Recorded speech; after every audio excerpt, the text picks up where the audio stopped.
โอ้โหปีใหญ่เขา เออ ดูแล้ว ไอ้แก้วเจ้าจะยิงแขวได้ ลุดออกได้เป็นหวีได้น้ำมักจับก็ประหยัดไปมันแบบประโยชน์หลายกันไก่กับข้าวบ่ได้สมมุติว่าปลูกแนวเฮาห่วงๆเด้เนี่ยมันไก่สะแบะข้าวบ่ได้น้ำมักจับแบะข้าวได้ แม่เขา อ่า ได้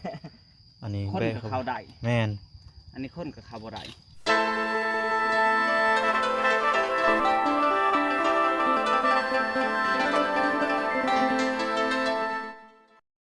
ต่อ EP 2เพิ่นเนาะบาดนี้ทางไอ้แก้วมาแล้วพี่น้องเอ้ยโอ้ต่อ ใส่ตารางก่อ มาน ใส่ตะนางก่อนเพราะว่ายันงัวแห้งเนาะทางไอ้แก้วเราก็เลยละพร้าวพี่น้องเอ้ยบางทีทีมงานบ่อยู่บางทีไอ้แก้วไปหาอยู่หากินบ่อยู่เนาะ โดย ยันงัวยันควายเข้ามาแล้วบัดนี้นับมือนับหาอยู่หากินแล้วหลังจากอันเฮือนอยู่ทีมงานก็บ่อยู่ก็บ่มีไผอยู่บัดนี้ไอ้แก้วกับเมียก็จำเป็นแล้วบัดนี้ได้หาอยู่หากินเองแล้วบัดนี้ โดย หาอยู่หากินดิ้นรนพี่น้องเนาะไผบ่ดิ้นรนก็คือว่าแหละพี่น้องเอ้ยคือทางไอ้แก้วเราก็ดุมันอยู่หาอยู่หากินพี่น้องเอ้ยก็จำเป็นแล้วบัดนี้ได้อัดหัวอัดเฮือนแล้วบัดนี้เตรียมแล้วบัดนี้ล็อกเฮือนไว้ดีๆแล้วบัดนี้ไอ้แก้วเนาะ โดย ญาตินั้นเพิ่นยืมเครื่องสิ่งของไปเพิ่นยืมมาใส่เขาอยู่ยืมมาใส่ที่อันตราย ตอนหน้าไปบางทีมีเครื่องมีของที่สำคัญพี่น้องเนาะอืมตุ๊บ ไป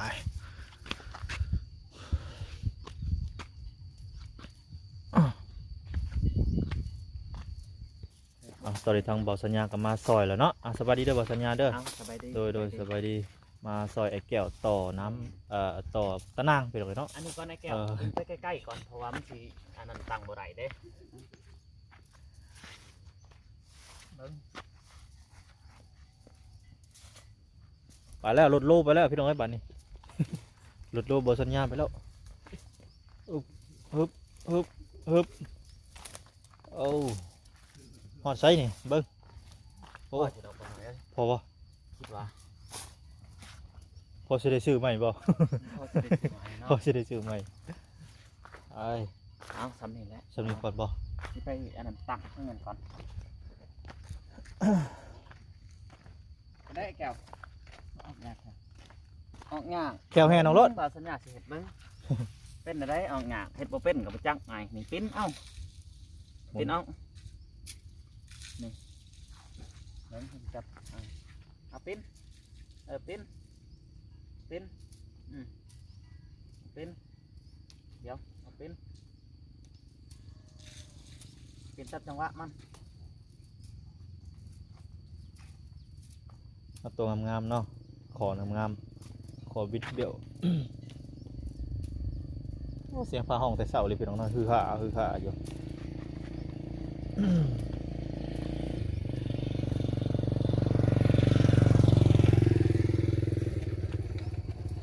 นี่มาก่อนเอาตังค์โลกให้แก้วทั้งนั้น เอาเลย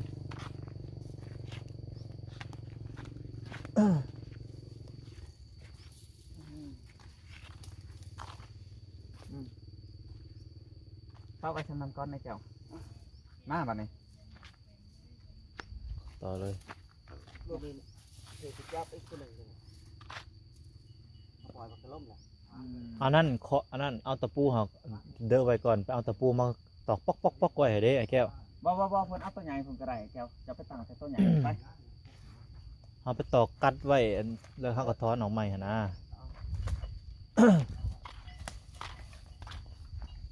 ได้แล้วไอ้แก้วอย่าไปนะมันลกเองแล้วทั้งนั้น อย่ามัน พ่อจะดอกมาจับลูกบ่จับกระยานั่นแหละมาใส่เล็กน้อยแค่นี้ได้ให้ไอ้แก้วมุน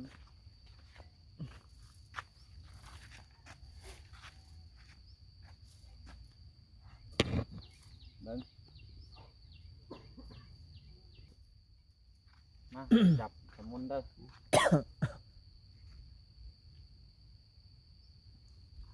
มาถือคือว่านี่เบิ่งก่อนเบิ่งก่อนได้แก้วมันเป็นไปได้วะ ตัวนี้บ่มาอีกวะตัวนี้ต้องมาอีกได้นี่ข้างนี้ก็ได้มาอีก บ่น่าแต่เก่ามันไปได้เด้อ พี่เป็นนะพี่ปึ๊บนี่ถึกแล้วบัดนี้ปึ๊บเอาเป็น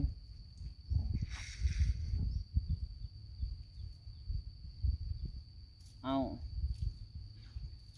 มันเห็นทั้งเส้นหางก่อนนั่นนะมันสิแนมบ่เห็นเลย เขาปิดตาอีกทีละพอแห้งเลย หยุดเอา หมุน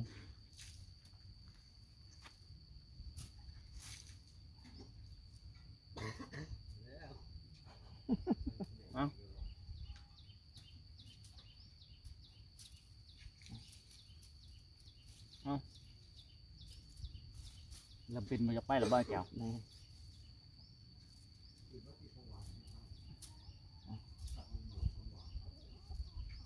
เอาเป็นสุดท้าย ปิดแล้วไปนั่นแหละ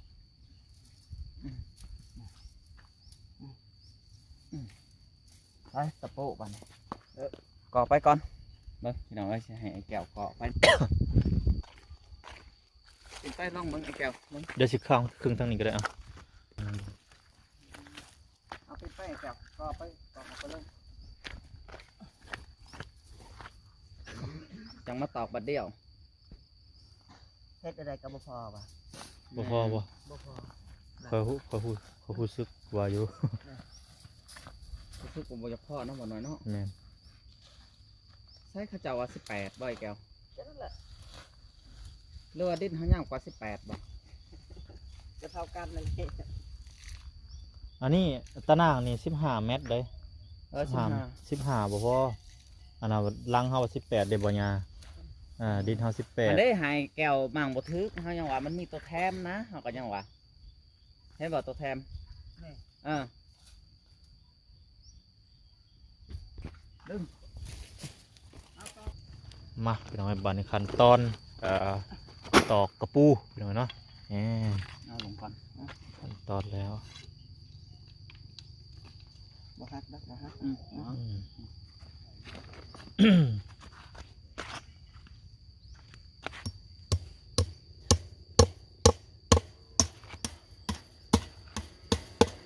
เบิ่งไอ้แก้วจับเท่านั้นแหละ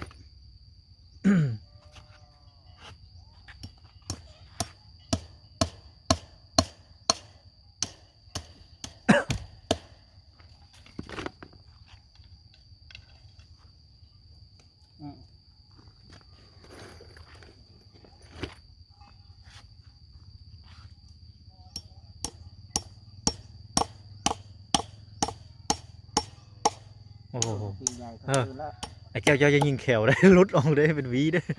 มีเลย บอส่งสาวๆแบบยังอันง่วงอยู่เด้มันตอกตะปูบ่ถึกได้ทางนั้นกำลังง่วงกำลังยิงแก้ว เรียบร้อยแก้วรุดออก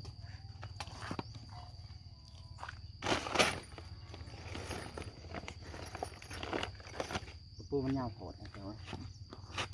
ตะปูสันเขาบ่ได้ซื้อมาตะปูหกพอดี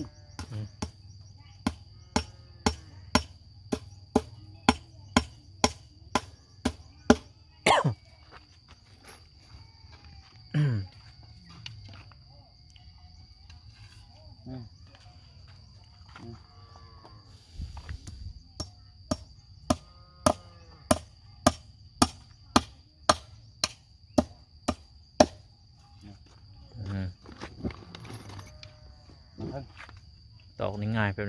บเดียวก็แล้ว เพราะว่า แม่นบ่ พังนี่ยากๆ กุดกลุ่มซะตอกจวดไปเลย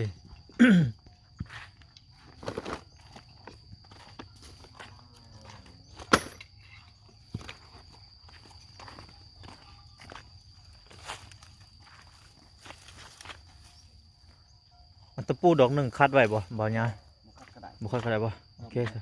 ไปเลย ไปซะไปเลย แบบนี้แหละพี่น้องเอ้ย อ๋อมันบ่ได้ทางออกเนาะตัวนี้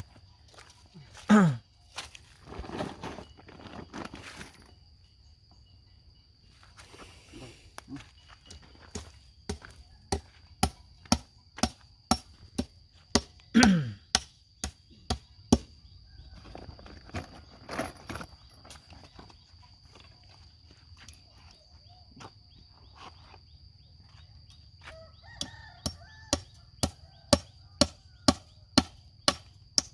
แล้วเขาว่าไม่น้ำมือเจ้าเอิ้นไม่หยังบ่ยาบาดหยอก ไม่หั่ง มาทางคือกันเนาะเออ เจ้าได้สัก ข่อยก็ฮักกับฮู้วานนี่ได้กับอันไอ้แก้วเมื่อวานนี่ไม่หั่งเลยโอ้ยข่อยว่าไม่หั่งเป็นอันนี้บ่ข่อยว่า บ่แม่นว่าไม่หั่งได้ ฮะ บ่แม่นไม่หั่งได้ไม่หั่ง ไม่กว่าว่าได้ไม่หั่งนี่คือมันเป็นหยังไม่หั่งนี่ เจ้าได้เขาเจ้าเอิ้นนะ บ่ในนั้นบ่ข่อยคิดว่าต้นมันใบมันเป็นจะคือหั่งมันหยัง แม่นเนาะ ก็เลยถามนะบ่ฮู้ คิดว่าจะคือหั่งนกกว่าไหม เออ บ่แม่นโอ้ย ไม่เป็นอันนั้นเราก็ต้องก็สอบถามกันไปทำไมรู้จักทำไมจิกไม่กุ้งไม่ชาดเลยไม่หังเป็นอะไรไม่หังมันคือหังนกนี่บ่ แล้วสื่อมัน ชื่อเพิ่นอันนี้ คือเพิ่นบ่ให้แก้วแก้วซื่อๆได้นี่เนาะบ่แม่นว่าแก้วแว่นเนาะ แก้วบาดตีนบ่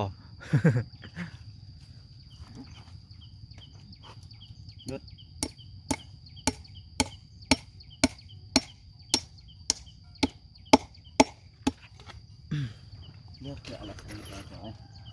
ได้แหละ คือว่าขี่ขโมยอยู่เขาเพื่อนเขาบ่ได้เนาะมันสูงเนาะ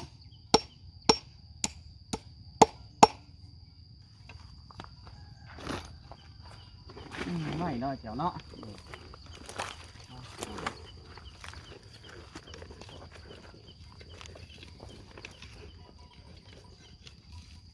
เอาอีกวันหนึ่ง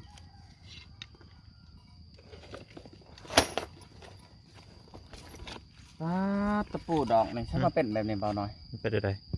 มันเน่าวตอกผาดนี่คือขดเลย บ่อืม เน่าวผัดเน่าวหน่อยน้อยแก้วเนาะบ่เฮ็ดได้ซั่นน่ะแก้วนี่เฮ็ดได้สินี่ยึงๆลงนี่มันจะเพิ่งเออ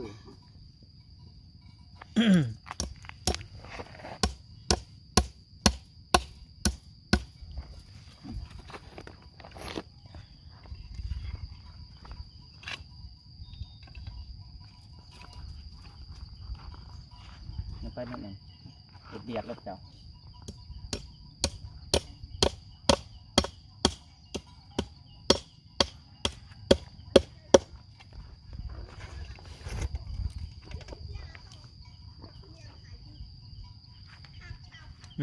ไปหน้าบ่เสียจอแจมาอยู่เป็นไงเนาะ นั่นจะไปห้าเฮ็ดเรื่องห้าลูกไม้ได้ อืม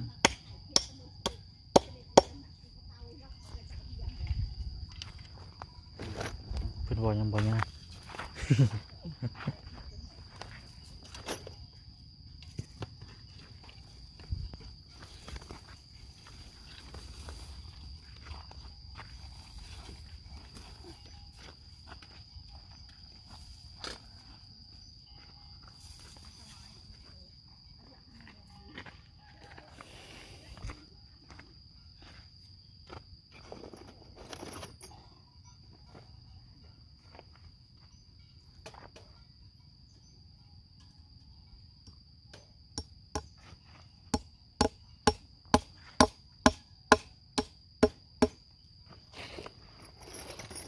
สบายไปหน่อยหนึ่งเนาะข้าน้ามาจับเนี่ยมันจะหยากเนาะไอ้แก้วเนาะ โด เอ้ามือข่อยจนมันเกาะเลยมือข่อยจนบาดหมดเลยน้ำมักจับ น้ำมาจับได้ โอ้นิ่งนี่ยากเลย คือกัน เอารถไทยหนึ่งสบาย ดึงไปหรือเปล่า ดึงกันบ่รีได้ เออ มันแข็งแล้วเขาก็ตอก โอ้ยมันหลายขั้นตอนมันยากแฮง แม่น หลายขั้นตอนโพดแต่ว่าอันนี้แบบอยากแพงน้อยนึงเนาะ แม่น ตอนนั้น มัน อยาก ส ป บาย ระหยัด นั่นตัวนี้ ทั้งแพงทั้งสบาย แต่ว่ามีเงินกับตัวพอใช้น้ำมักจับก็ประหยัดไป สำงบประมาณ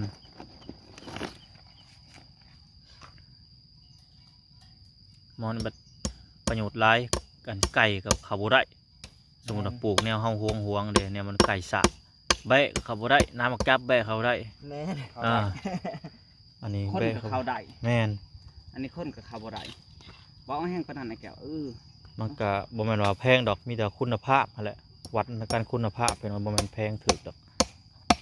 คุณภาพเขาได้ดี อ่า แต่ว่า ลองพิจารณาเบิ่งเป็นว่าตัวใดดีเท่า ตาม ดี จับบ่ได้ อืมอืม อันนี้ก็อันเดียวกันเลยกับเล็กน้ำจับหันบ่เนาะ แม่น เพิ่นไปเฮ็ดเป็นน้ำซื่อเนาะ อืม เพิ่นไปเฮ็ด เพิ่นก็ตัดตัวนี้เห็ดน้ อืม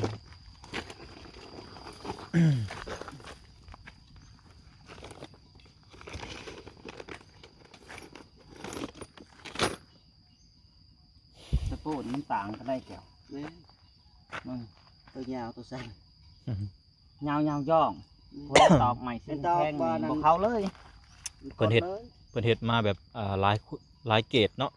ตะปูซักอันเนื้อซ้ำก็อยู่แต่ยาวตัวหนึงสั้นตัวหนึงยาวเฮ็ดแบบ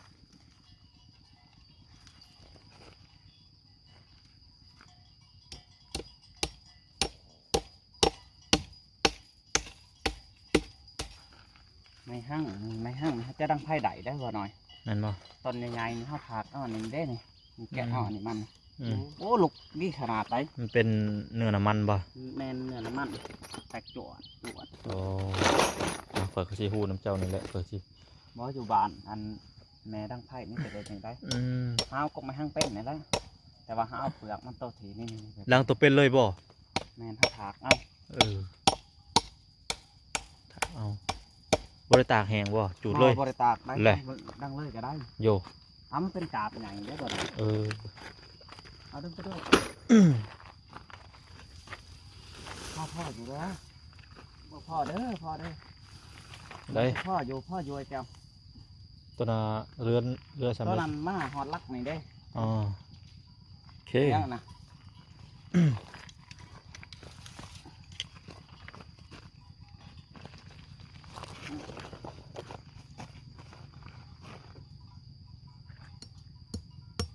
บัดนี้แมวสิเข้าบ่ได้แล้วบัดนี้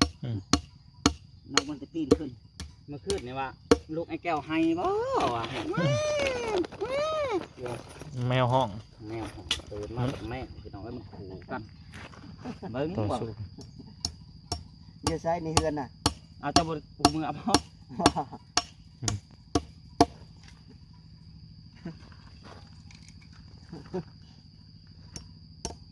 บ่ลากับบ่ฮู้มืออ่ะโอ้ใจเย็นใจ เขา เย็น หลักรถกับบ่ฮู้มือแล้วจังหน่อย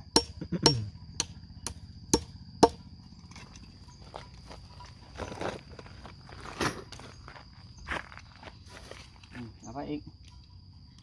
นั่นเองเอาไปอีก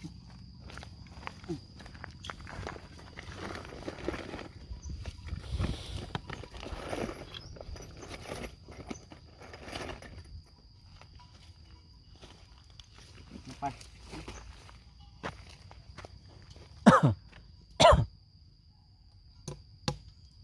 ขี่ซี่ไม่จิกไม่ซีตำขี่ซี่แล้วมาหวานใส่ไฟลุกบึ้มเลย แม่ เคยบอกปัญญา เฮ้ย เอาใส่ท่อแล้วก็เป่าขี่กับไฟบึ้มเลย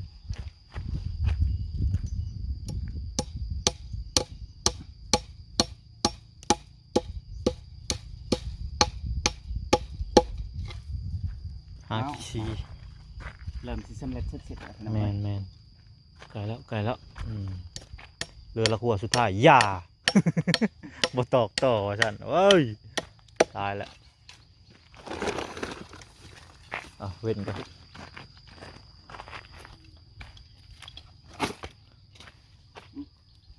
กลางนี่ไว้ เก่าเงื่อนฮักสิได้ดอกตอนค่ำเห็นบ่ อืม เห็นว่าเขาใจประสงค์แล้วกลางดงก็ว่าป่าเขาว่าใจขี้ขานในกลางบ้านก็ว่าดงให้บ่น้อย แม่นแล้ว เฮาขี้ขานเลยอู้ยบ่เฮ็ดดอกว่ะมันยากว่ะ ไม่เห็ดก็ไม่ได้ยาก แม่น บ่ได้ยากคันใจประสงค์แล้วกลางดงก็ว่าป่านี่ว่ะ แม่น มาเถอะ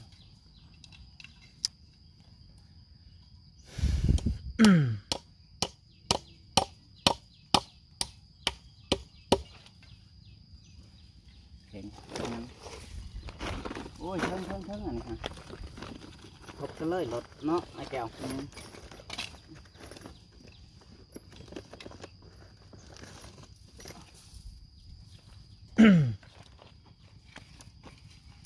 ได้ละ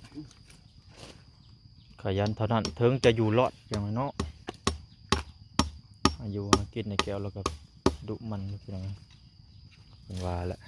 ทางไปสวรรค์มัน6ทางไปนรกมัน8เป็นยังไง ทางไปสวรรค์หกแล้วนี่เฮ็ดนั่นเฮ็ดนี่เมื่อย ซุมื้อนี้ทางไปสวรรค์นี่บ่ได้หกไปอันนั้นหกได้ทางไปสวรรค์ แมน ก็คือถึกจะว่าและนรกมันแป้นเขาจะเที่ยวเนาะ แมนเที่ยวหลายเฮ็ดนั่นเฮ็ดนี่เซ็นตัวอย่างสูบยาเสพยานรก เฮ็ดนั่นเฮ็ดนี่เฮ็ดง่ายเด้ทางไปนรกนะง่ายโคตรง่ายเลยแปลนขนาด ยังน่ะ อืม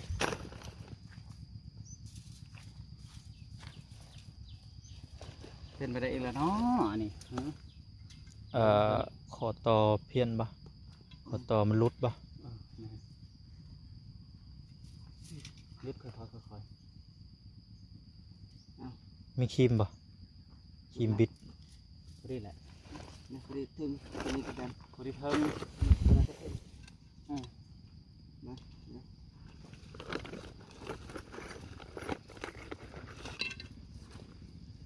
ม เทิงอยู่ดิ พอดีเลย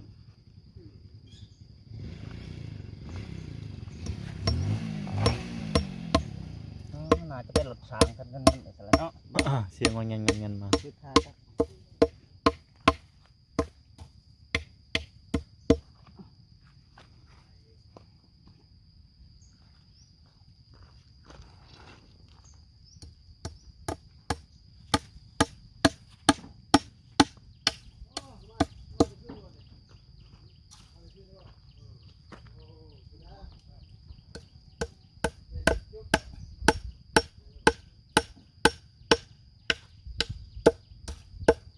มาตอนนั้นมัน มาบ่ายขั้นตอนสุดท้ายแล้วพี่น้อง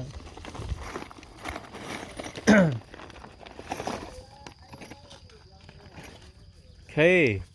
เหลืออีกน้อยหนึ่งพอ พอดีเป๊ะเลยพี่น้องบ้านนะโอ้คักพอเฉย พอเรือนิดนึง อ่า พอเรือไอ้แก้วยังกันบ่เรือ พอดีพี่น้อย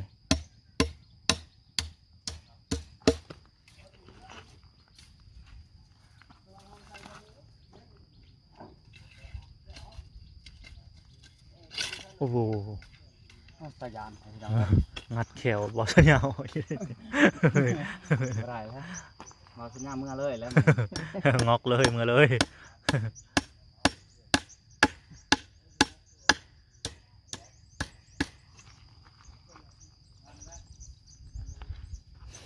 เอามองก็ได้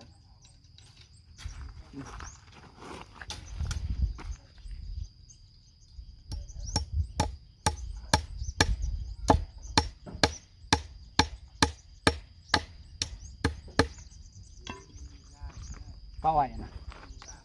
ก็ไว้หึงไว่าพี่น้องเนาะในที่ สำ สุ เร็ ด จเสร็จพี่น้องเลยโอ้ ในเวลาอ่านสั้นๆพี่น้องเนาะ แมน ใส่เวลา มัน บ่ จะง่ายเนาะบ่หน่อยเนาะ แมน มันจะง่ายกว่าแมนพี่น้องเอ้ย งอควายลายทรงนี้อย่างกับแบะระบาดนี่ พี่น้องไอ้บัตรนี้ก็ได้สำเร็จเสร็จสิ้น เนาะพี่น้องในที่สุดตะนางไอ้แก้ว หัวไอ้แก้วก็สำเร็จเป็นที่เรียบร้อยแล้วเนาะพี่น้องเนาะขอบใจทางผู้ใหญ่ใจดีเนาะทางบ่อญาหลายๆเด้อเนาะ